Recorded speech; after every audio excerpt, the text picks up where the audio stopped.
Once again, we begin tonight with the beating death of an inmate in a New York prison at the hands of multiple state corrections officers. Yeah, we now have body camera footage showing what happened between 43-year-old Robert Brooks and those officers. This is Governor Kathy Hochul is calling for these state employees to lose their jobs.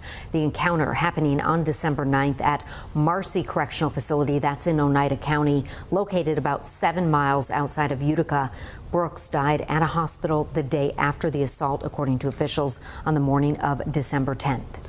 2.5 weeks after his death, the New York Attorney General's office today released body cam footage from multiple officers involved.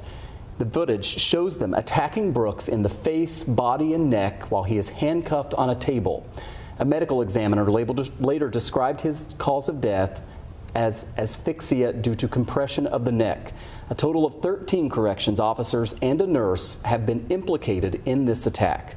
Tonight, 7 News reporter Michael Schwartz is taking us through the body camera footage and showing us what happened leading up to Brooks' death. Yeah, and we do want to warn you tonight, the video that you're about to see, it's very graphic and difficult to watch.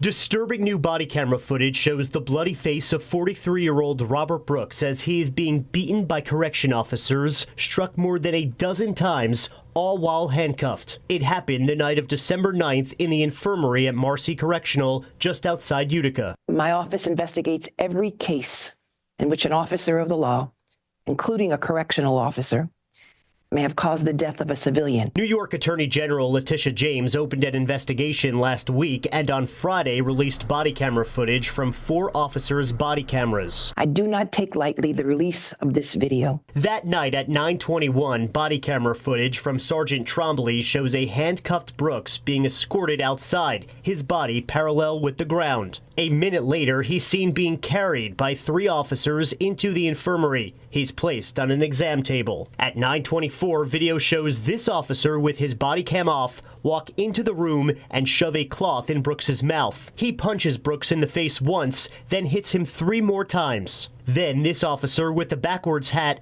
punches Brooks and smacks him 3 times with Brooks's own shoe. At this point, 8 officers surround Brooks, some just watching. At 9:26, the officer that shoves something in Brooks's mouth can be seen stomping on him. 3 other officers then hold Brooks down as one officer punches him again. Seconds after taking his foot off Brooks, this officer punches Brooks in the rear 3 times. An officer then comes in with leg restraints. By 9:27, just 5 minutes of the 43-year-old being in this room, a winded Brooks is pulled up. The right side of his nose is bloody. An officer changes his gloves, and with another officer yanks Brooks up by the collar and presses him against the window. He's held there for 3 minutes before he's put back on the table. Brooks's pants are then stripped off his body. By this point, more than a dozen members of law enforcement are there, many watching, some seen smiling during the ordeal. This is horrific. Norman Effman is an attorney with more than 50 years of experience representing incarcerated individuals and correction officers. What's going to happen here is clear to me.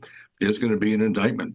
And this is going to be a homicide case. The Times-Union reports that court records accuse 5 officers of hitting Brooks. One of them has since resigned. Meantime, Governor Kathy Hochul has called for the firing of all 14 state employees involved. That includes 2 sergeants and 1 nurse. The family of Robert Brooks has released a statement that says in part, "With the Attorney General's release of these videos, members of the public can now view for themselves the horrific and extreme nature of the deadly attack. As viewers can see, Mr. Brooks was fatally, violently beaten by a group of officers whose job was to keep him safe. He deserved to live, and everyone else living in the Marcy Correctional Facility deserves to know they do not have to live in fear of violence at the hands of prison staff." Michael Schwartz, 7 News.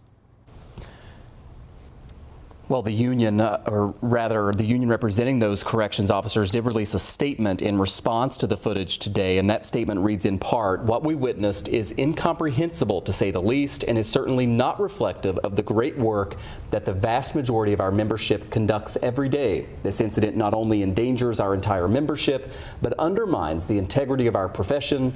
We cannot and do not condone this behavior."